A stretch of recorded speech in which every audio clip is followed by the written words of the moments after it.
히브리서 이 11장은 신자의 믿음을 격려하는 그런 말씀입니다. 특별히 이 믿음의 선진들의 그들이 그 믿음으로 어떤 복을 받았는지를 우리에게 알려줌으로써 오늘날 신자인 우리도 하나님이 우리에게 은혜로 베푸신 그 믿음을 귀히 여기고 또 굳건히 지켜야 함을 말씀합니다. 오늘 본문 앞절인 4절에서는 우리가 아벨의 믿음을 살펴보았었습니다. 오늘 본문인 5절에서는 이번에 구약의 인물 중에 에녹의 그 믿음을 다룹니다. 구약 성경에서도 에녹은 아주 짧게 등장하고 짧은 분량으로 등장하고요. 그럼에도 불구하고 우리의 주목을 끄는 그런 성경의 증거를 받았습니다. 구약 성경에서 에녹은 창세기 5장에 아담의 족보에서 처음 이렇게 언급이 됩니다. 에녹은 아담의 7대 손으로서 야렛의 아들이고 또 무드셀라의 아버지가 되겠습니다. 그래서 제가 좀 창세기 5장 21절 24절 읽어보면 에녹은 65세에 무드셀라를 낳았고 무드셀라를 낳은 후에 300년을 하나님과 동행하며 자녀를 낳았으며 그는 365세를 살았더라. 에녹이 하나님과 동행하더니 하나님이 그를 데려가심으로 세상에 있지 아니하였더라 라고 말씀합니다.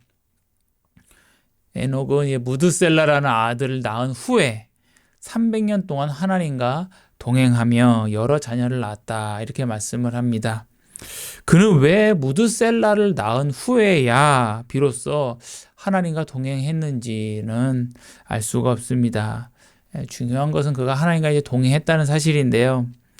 에녹이 이렇게 하나님과 동행했다는 그 말씀을 문자적으로 보면은 에녹이 하나님과 함께 걸었다입니다. 함께 걸은 대상이 하나님이시므로 에녹이 하나님을 이끈 건 아니겠지요. 바로 에녹이 하나님을 따라간 것으로 우리가 이해하면 되겠습니다. 에녹이 하나님의 그 말씀을 따라서 그 하나님께 순종하며 살았다는 말씀으로 이렇게 여겨집니다.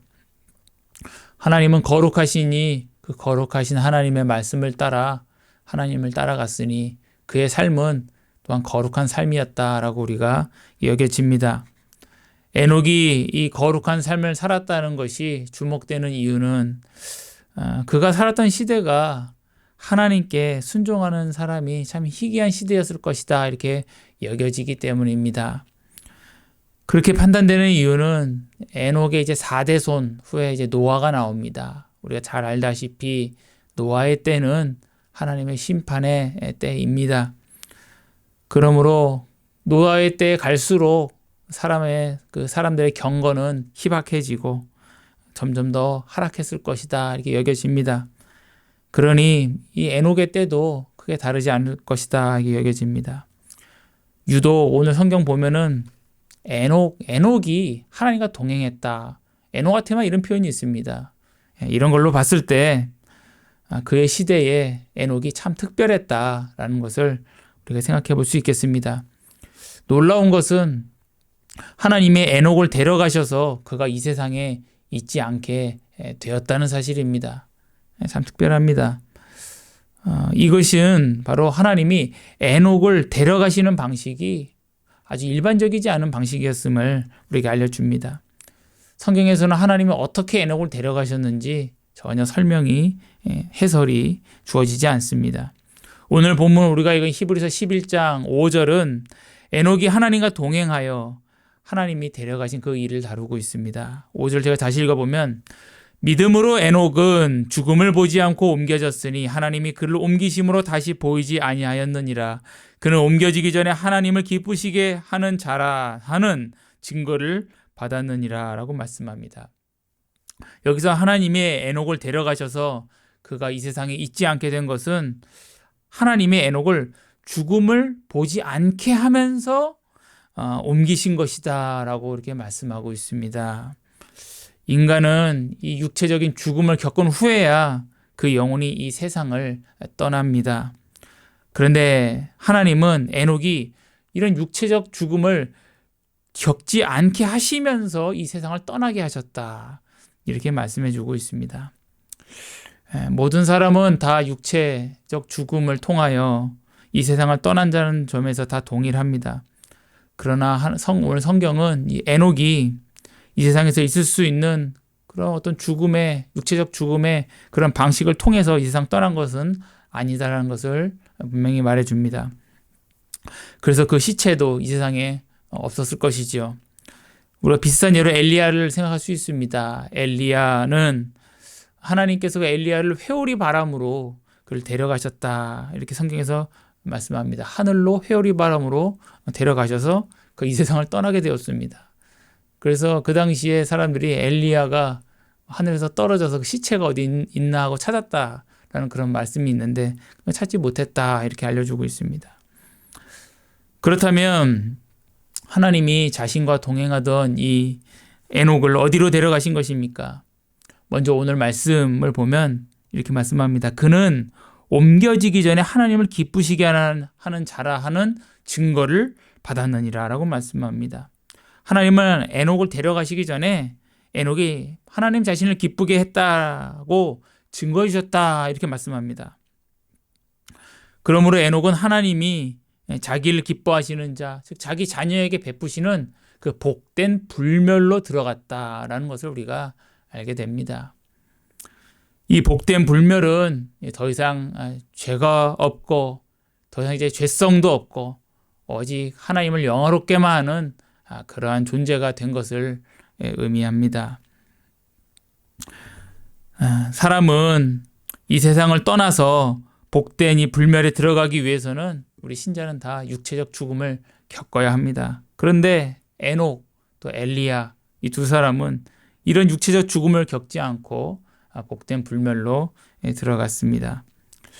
우리가 엄밀하게 생각해 보면 이 지상에서의 그 죄성이 있고 연약한 그런 삶에서 그런 본질에서 이제 하나님께서 주시는 그 복된 상태로 전환되는 것. 아마 그 어떤 한 경점에는 생명이 바뀌기 때문에 생명의 방식이 바뀌기 때문에 어떤 특별한 방식에 굳이 말하자면 어떤 죽음이 있었을 것이다 이런 생각도 해볼 수가 있게 됩니다. 근데 그게 구체적으로 어떤 것인지는 성경에서 우리 알려주기 않기 때문에 말하기는 어렵습니다. 하여간 분명히 그런 전환은 일어났습니다. 에녹의 이 놀라운 사건을 통해 하나님이 우리에게 알려주시고자 하는 것은 어떤 우리의 호기심을 일으키시려고 그런 것은 아니고요. 바로 이 믿음의 소중함을 말씀하시기 위한 것입니다. 오늘 5절을 보면 그는 옮겨지기 전에 하나님을 기쁘시게 하는 자라는 증거를 받았느니라 말씀합니다. 창세기 5장 22절 24절을 보면 에녹이 옮겨지기 전에 에녹은 하나님과 동행했다 이렇게 말씀합니다.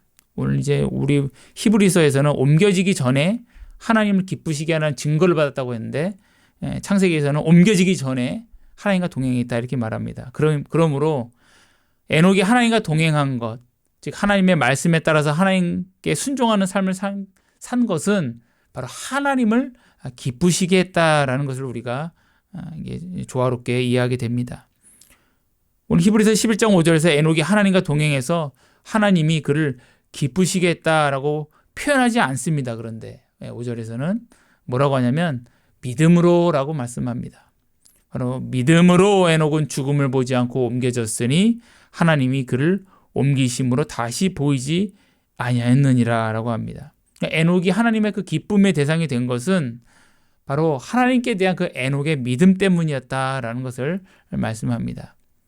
그럼 이제 이걸 우리가 창세기 말씀까지 이어서 보면은 에녹이 하나님과 동행했다는 것이 기쁘다고 했는데 또 오늘 히브리서에서는 하나님을 기쁘시게 한 게 믿음이라고 했으니 바로 에녹이 하나님과 동행했다는 것은 에녹이 하나님을 믿었다라는 의미로 우리가 이해하게 되겠습니다. 하나님과 동행한다는 것은 곧 하나님을 믿었다는 것입니다. 하나님을 믿는다는 것은 하나님의 말씀하신 바를 믿는 것입니다. 하나님이 자기에 대하여 계시하신 대로 말씀하신 대로 그 하나님을 믿는 것이고 또 하나님의 말씀을 명령하시면 그 명령의 말씀을 믿고 순종하는 것이고 또 하나님이 어떤 약속을 주시면 그 약속을 믿고 소망하는 것입니다. 이렇게 하나님을 믿어 하나님께 딱 붙어 있는 것이 하나님과 동행하는 것입니다. 하나님이 이 믿음을 기뻐하셨다라고 우리에게 말씀하고 계신 것입니다. 하나님은 우리의 믿음을 격려하고 또 칭찬하시고자 오늘 이 에녹의 믿음을 기뻐하시어 그를 특별한 방식으로 별세하게 하셨음을 우리에게 이게 알려주고 있는 것입니다. 하나님이 그의 믿음, 하나님께서 신자에게 주신 그 믿음을 하나님이 얼마나 기뻐하셨는지를 그 시대에 에녹의 특별한 별세를 통해 우리에게 그것을 하나님께서 명백히 알려주시는 것입니다. 하나님이 믿음을 기뻐하신다. 이것을 크게 우리에게 말씀해 주시는 것입니다. 그러므로 우리는 이제 6절 말씀을 주목하고자 합니다. 제가 읽어보면 믿음이 없이는 하나님을 기쁘시게 하지 못하나니 하나님께 나아가는 자는 반드시 그가 계신 것과 또한 그가 자기를 찾는 자들에게 상 주시는 이심을 믿어야 할지니라 라고 말씀합니다. 6절은 신자인 우리가 하나님을 믿음으로 대해야 됨을 말씀합니다. 우리는 하나님을 대하는 방식은 딱 하나밖에 없습니다. 믿음밖에 없습니다. 우리는 믿음으로 하나님을 만나고 또 믿음으로 하나님과 교통합니다. 하나님은 우리에게 그리스도 안에서 자비로운 아버지로서 우리에게 구원의 복을 베푸신다는 것을 말씀을 통해 약속해 주셨습니다. 그러므로 우리는 하나님께서 그 약속하신 그 복을, 그 구원을 얻고자 우리는 그 하나님을 믿는다면 그 하나님께 그 은혜를 구하려고 나아가는 자가 되는 것입니다. 그러므로 하나님을 믿는 자는 하나님께 나아가는 자입니다. 왜냐하면 하나님께서 나아오라고 하나님께서 복을 주신다고 말씀하셨기 때문에 그러합니다. 그러므로 믿음은 하나님께 나아가는 것입니다. 그래서 6절은 신자인 우리가 하나님을 믿음으로 대할 때, 즉 하나님께 나아갈 때 우리가 두 가지를 확신해야 된다 이렇게 말씀합니다.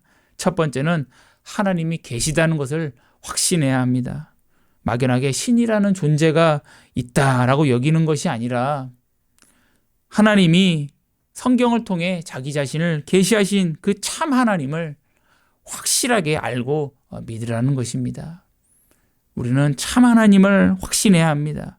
성경의 그 하나님을 우리는 계시받은 대로 확신해야 합니다. 그 하나님이 계시다는 것, 하나님이 이런 하나님이시라는 것을, 그 하나님이 존재하신다는 것을 우리는 확신해야 합니다. 하나님이 우리에게 믿음을 주셨습니다. 그러나 이 세상은 그 우리의 믿음을 흔들기 위해 온갖 사상들이 있고요. 또 온갖 의심을 우리에게 줍니다. 항상 줍니다. 매일 줍니다. 그래서 우리는 본질상 우리는 육신이기 때문에 눈에 보이지 않는 하나님을 믿는 데 있어서 매우 취약한 존재입니다. 우리에게서 하나님을 믿는다는 것은 우리 본질상 자연스러운 건 아닙니다. 그런데 우리에게 하나님께서 이 믿음을 주신 것입니다. 성경을 통하여 참 하나님 알려주시고 그리고 우리에게 그 은혜 가운데 그 하나님을 굳게 믿을 수 있게 해주신 것입니다. 이 믿음을 하나님이 주셨습니다. 그러므로 우리는 이 믿음을 귀히 여기고 그 하나님 주신 믿음으로 성경의 그 참 하나님을 굳게 믿을 때 하나님이 기뻐하신다는 것을 우리가 알게 됩니다. 우리가 이렇게 하나님이 계시다라는 것을 믿지 않으면 우리는 온갖 세상의 그 잡스러운 사상들과 또 내 안에 일어나는 그 불신들, 의심들로 인해서 우리는 하나님께 나아갈 수 없게 됩니다. 그러므로 하나님이 계시다는 것을 이 성경을 통해서 우리는 확신해야 함을 우리에게 성경이 말씀하고 있습니다. 두 번째로 우리가 하나님께 나아가야 할 때 확신해야 될 것, 두 번째는 바로 그가 자기를 찾는 자들에게 상 주시는 분이라는 그 사실입니다. 하나님의 은혜로운 약속을 붙잡고 또 하나님을 찾는 그 일, 그게 헛되지 않다라고 성경이 말합니다. 하나님의 그 약속을 붙잡고 그 하나님께 은혜를 구하여 나아가는 일은 결코 헛되지 않다. 하나님께서는 그것을 기뻐하시고 우리에게 응답하심을 성경이 우리에게 약속해 주고 있습니다. 왜냐? 하나님은 신실하시기 때문에 그렇습니다. 하나님은 약속하신 것을 반드시 지키시는 하나님이시기 때문에 그러합니다. 상 주신다 하셨습니다. 찾는 자에게 상 주신다 하셨습니다. 그분은 상을 주십니다. 그래서 하나님은 자기를 믿는 자를 이렇게 귀히 여기시고 또 구원의 은혜를 마르지 않게 계속 베풀어 주시며 우리의 기도를 흠양해 주시고 그리고 영원히 우리와 함께 해주신다. 성경에서 우리에게 그렇게 약속해 주셨습니다. 또한 우리가 한 가지 알아야 될 것은 근데 그 복들이 하나님의 그 복들이 바로 우리 주 예수 그리스도를 통해서 우리에게 주어진다는 사실입니다. 그러므로 우리는 어떤 것을 의지해서 그 하나님 복을 받는 것이 아니라 바로 우리의 주 예수 그리스도 그분의 의, 공로만 의지하여 하나님께 나아가고 또 그분으로부터 은혜를 받게 됨을 우리가 또한 확신해야 될 것입니다. 이처럼 우리는 하나님을 바라보지 않는 우리 인간의 인생은 무엇을 하든지 다 헛됩니다. 왜냐하면 하나님께서 주신 인생, 우리 인간 삶의 유일한 목적, 참된 목적은 하나님을 영화롭게 하는 것이기 때문에 그러합니다. 그래서 하나님을 아는 참된 지식이 없으면 우리는 그 복된 삶의 목적을 결코 이룰 수가 없습니다. 하나님께 대한 확신이 있어야 됩니다. 하나님에 대한 확신이 없으면 우리의 믿음은 믿음이라고 할 수도 없고요. 그리고 그런 믿음은 하나님께서 주시는 유익을 절반도 못 누리는 그런 겁니다. 그러므로 우리가 하나님을 찾는 것이 헛되지 않는다는 사실을 하나님 약속에 따라 확신할 수 있기 바랍니다. 그리고 하나님에게서 우리에게 구원의 복을 우리가 얻는다는 것도 확신할 수 있길 바랍니다. 우리의 확신은 내 자질에서 오는 것이 아니고요. 오직 하나님의 은혜로부터 하나님의 자비로부터 우리에게 주어진 선물입니다. 또 그런 은혜는 또 그리스도 안에서 우리에게 주어집니다. 그러므로 우리가 하나님께 주신 그 믿음으로 그리스도만 의지해서 하나님의 그 모든 복을, 은혜를 구해야겠습니다. 하나님께서 그리스도 안에서 우리에게 하나님이 계시다는 것과 또 자기를 찾는 자에게 상 주신다는 것을 믿는 믿음을 하나님께서 더해 주시기를 우리가 간구해야겠습니다. 또한 그 믿음으로 또 하나님께 여러 은혜를 또한 구해야겠습니다.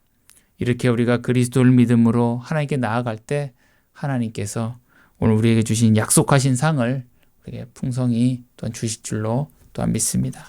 이 믿음으로 하나님께 나아가는 우리가 되길 바랍니다. 기도하셨습니다.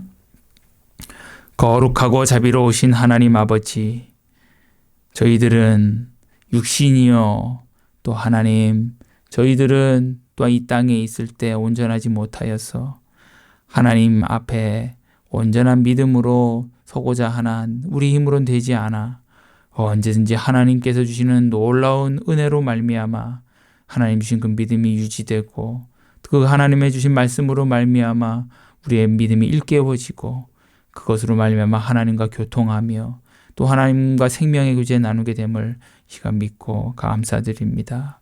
하나님 아버지, 오늘도 저에게 이 말씀을 내려주셨사오니 이 말씀을 믿는 믿음 또한 충만히 주시어 하나님이 계시다는 것과 그 하나님 살아 역사하신다는 것, 그리고 그 하나님은 자기를 믿고 그 약속을 믿어 은혜 구하고자 나오는 자에게 풍성히 상 주시는 분이란 사실을 오늘 저희들과 믿음으로 그 담대하게 주님 앞에 나아가 또 은혜 구할 수 있는 저희들 되게 하여 주시옵소서.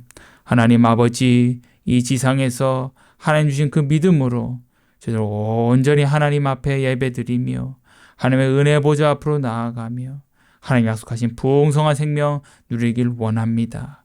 저희를 붙들어 주시옵시고 하늘의 신령한 꼴 내려 주시옵시며 그것으로 또한 이 지상에서 저희들 하나님 주신 신령한 기쁨으로 삶의 예배 드릴 수 있도록 저희를 붙들어 주시옵소서. 하나님 아버지, 담임 목사님 네 분 하나님께서 그동안 지켜주시어 이제 마지막 주까지 모든 일정 지켜주심을 감사합니다. 금주에 이제 귀국을 하오니 하나님께서 모든 일정 또한 지켜주시고 또한 아버지여 귀국하신 이후에도 하나님 주신 힘으로 또한 힘있게 또한 사역 감당할 수 있도록 은혜 베풀어 주시옵시고 또한 이걸 위하여 기도해 주신 성도님들도 더욱더 주 안에서 이 유익을 누리며 영광 올릴 수 있도록 은혜 베풀어 주시옵소서. 감사드리며 살아계신 예수님의 이름으로 기도 올리옵나이다. 아멘.